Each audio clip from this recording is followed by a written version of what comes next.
All right, team, let's just dive right into this explainer. As your lead technical director, I am super excited to walk you through a really massive upgrade to our day-to-day pipeline. We're officially leaving behind those soul-crushing manual production tasks. The tools have evolved, and honestly, it's time we evolve right along with them. So, our new paradigm is actually pretty simple. It's perfectly captured by this idea. We are moving from generating assets to directing agents. We are absolutely no longer just manual laborers, churning out single assets one by one. Instead, we are stepping up to become workflow directors, managing these intelligent agents that handle all the tedious, busy work for us. Look, we've got to abandon the old, incredibly tedious methods. I mean, think about the hours we burn manually plotting keyframes, trying to clean up jittery inverse kinematics, or just rebuilding scenes entirely from scratch. Those current manual editing habits, they're officially outdated. We're replacing the whole shebang with automated 4D workflows, stuff like end-to-end mocap extraction and agent-based iterations. It's a real game changer. Okay, so here's our agenda for today's briefing. We'll start with automating motion capture, then move into next-gen 3D scene reconstruction. Third is 4D video editing workflows.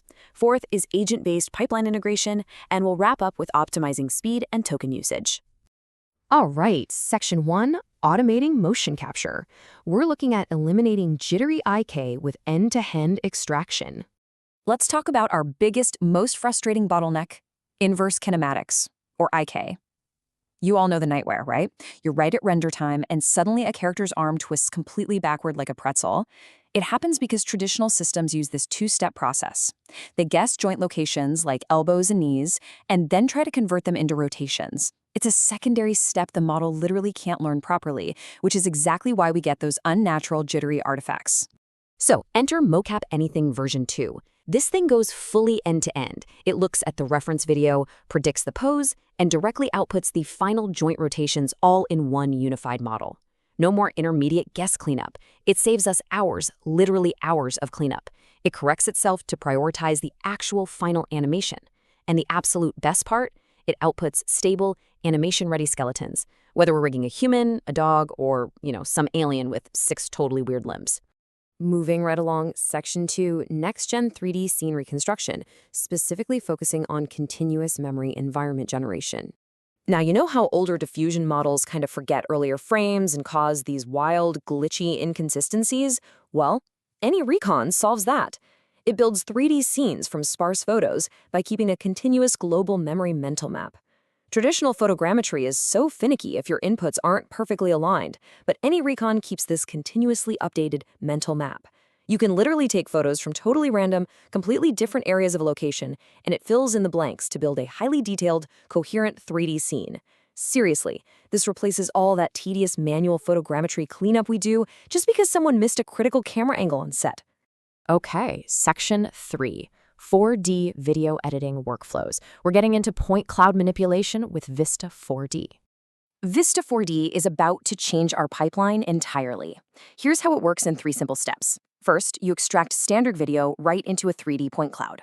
Second, you edit that point cloud by adding or removing assets. And third, you re-render the scene with dynamic camera paths. Because the standard 2D video is converted into a 3D point cloud with time completely baked in, we can seamlessly extract, say, a 3D rhino from one video, plop it into a totally different scene, and reshoot the camera angle. You want to remove a foreground element? Done. Add an extra car to a street? Easy. We can merge entirely different videos natively in 3D space and then re-render the whole shebang with completely dynamic, sweeping camera paths, like those dramatic parallax zooms. It's crazy. All right, on to Section 4, agent-based pipeline integration. This is all about copilots living directly inside our production software. I really want you to notice the difference here. We are moving away from that standard chat UI AI, prompting a web browser that just generates a static asset once and then just stops. Instead, we're looking at in-software agents, like Claude for creative work, that integrate natively into Blender or Creative Cloud. They actually use the software's native Python scripts and APIs to click around, select objects, modify lighting, and iterate directly on our project files. It's literally like having a junior editor sitting right next to you. Take Moonlink 3D Agent, for example. It builds scenes directly in Blender, but it treats 3D design as a recursive loop. It actually checks object connections and hinges to make sure things logically work. This isn't just about making a model look pretty. It's about structural logic. It checks if the physical components actually connect properly, and if they don't, it fixes the structural logic iteratively. Most importantly, it learns workflows from human experts. If you show it how to rig a specific mechanical prop just one time, it absorbs that knowledge and reuses that exact pattern across future projects. Honestly, mind-blowing. And finally, Section 5, optimizing speed and token usage. Let's talk about running these multi-agent systems efficiently. So if we have all these agents running, how do we afford it? Well, traditional text-based agents are slow and expensive because they use plain text messaging back and forth.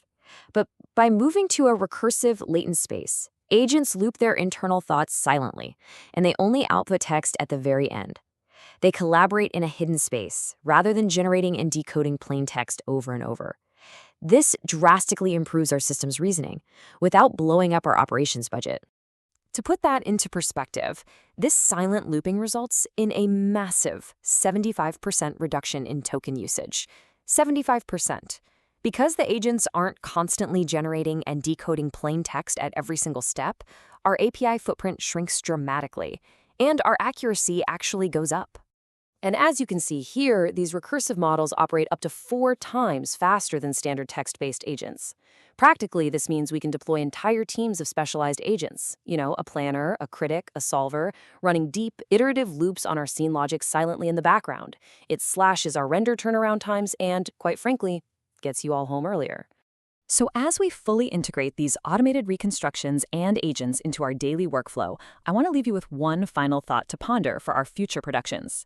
If the agent builds the scene, how will you direct the shot? Your role is fundamentally elevating. You're no longer just an editor. You're a director of virtual worlds. So how are you going to use this newfound creative bandwidth? Think about it, and let's get out there and get to work.